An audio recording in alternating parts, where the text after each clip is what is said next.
Akuankan joulukuusi.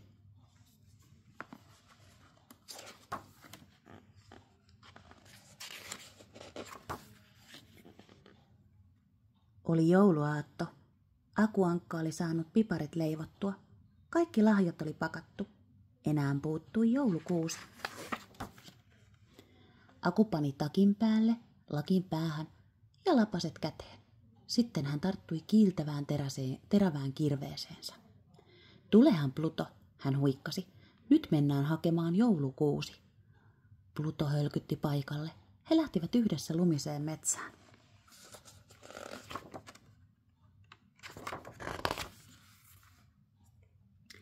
Metsän siimeksessä eleli tukevassa kuusipuussa 2 hilpeää maaoravaa, Tiku ja Taku.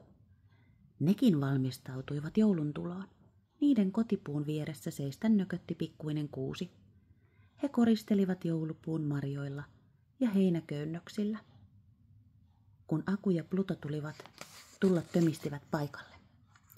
Oravat kuulivat, kuinka Aku saapui vihellelle metsään. Sitten he näkivät Akun rinnalla tepastelevan Pluton.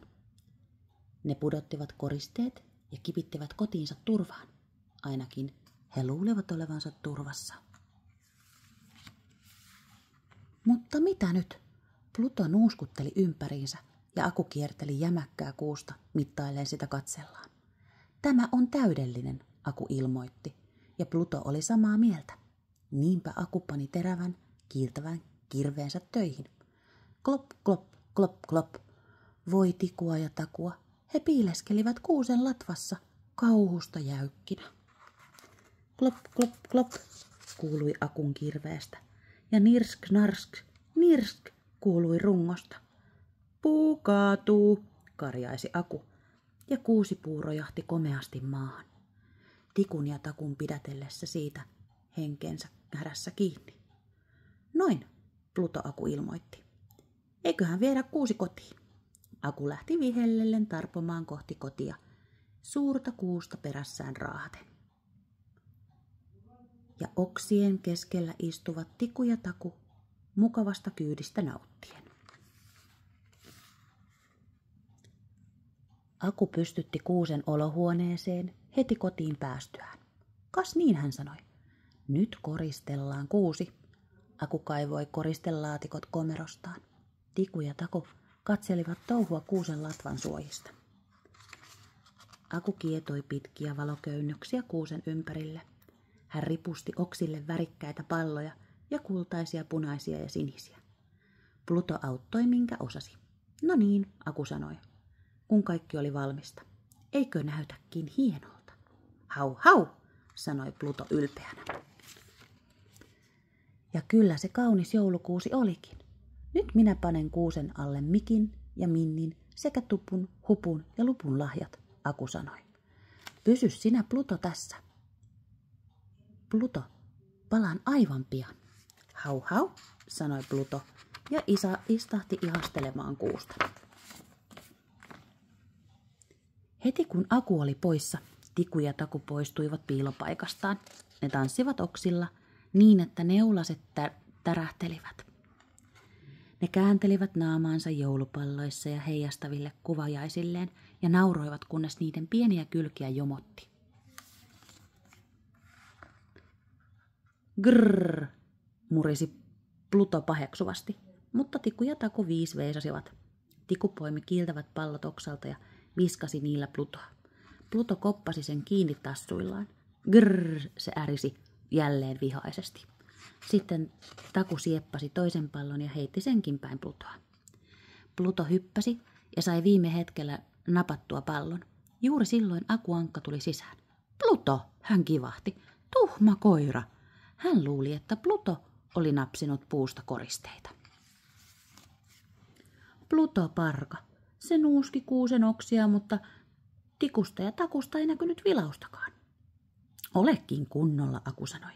Minä käyn hakemassa loput lahjat, ja Aku lähti jälleen huoneesta. Heti kun Aku oli poistunut, Tiku ja Taku tulivat esille piilopaikastaan. Veikeät pikkuoravat tanssahtelivat jälleen hilpeinä oksilla. Blonk! Tiku työnsi päänsä värikkääseen joulupalloon. Taku nauroi katketakseen. Niin hassulta Tiku näytti pyörähdellessään ympäri suurine keltaisine päineen. Plutosta ei ollut lainkaan hupaisaa. Mokomat riiviöt pilasivat Akun joulupuun. Grrr, se ärähti, mutta oravat viittasivat sille kintaalla. Niinpä Pluto valmistautui loikkaamaan. Pluto, Akuankka huudahti oven suusta. Mikä sinua vaivaa? Haluatko ehdoin tahdoin tuhota kuusen? Tiku ja Taku olivat tietenkin livahtaneet pois näkyvistä. Pluto-raukka ei siis voinut selittää käytöstään. Sinun kai täytyy mennä aattoillaksi ulos koirankoppiisi, Aku sanoi. Sen kuultuaan Pluto ulvoi surkeana. Aku avasi keittiön oven ja näytti ankarana Plutolle tietä. Juuri silloin Tiku alkoi kuusenlatvassa kyllästyä pyöreään keltaiseen pääkoppaansa. Se veti pallon irti ja antoi sen pudota. Kräsk, kräsk, kuului, kun koriste pirstoutui lattiaan. Mikä tuo oli, Aku kiljaisi.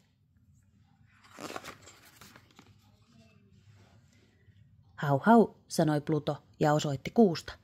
Nyt Taku alkoi leikkiä värivaloilla ja väännellä niitä niin, että ne syttyivät ja sammuivat. Mitä tämä on, Aku huudahti. Hau hau, Pluto ulvahti ja osoitti uudestaan. Aku tiiraili oksia, kunnes äkkäsi Tikun ja Takon. Johan nyt jotain, hän hekotti ja nosti oravat kuusesta. Tekö täällä häiriköitte? Minä onneton menin syyttämään Plutoparkaa. Anteeksi, poju. Pluto marssi ovelle ja piteli sitä auki. Sen mielestä Tiku ja Taku oli syytä passittaa ulos lumihankeen. Voi Pluto, Aku huudahti. Nythän on jouluaatto. Meidän täytyy olla kilttejä kaikille, sillä jouluna kaikkien olentojen kesken vallitsee rakkaus. Niinpä Pluto ystävystyi Tikun ja Takun kanssa. He pyysivät anteeksi oravakielellä, ja kun Mikki ja Minni sekä Tupu, Hupu ja Lupu tulivat Akun luo laulamaan joululauluja, he kaikki olivat yhtä mieltä siitä, että tämä oli kaikkien aikojen hienoin jouluaatto.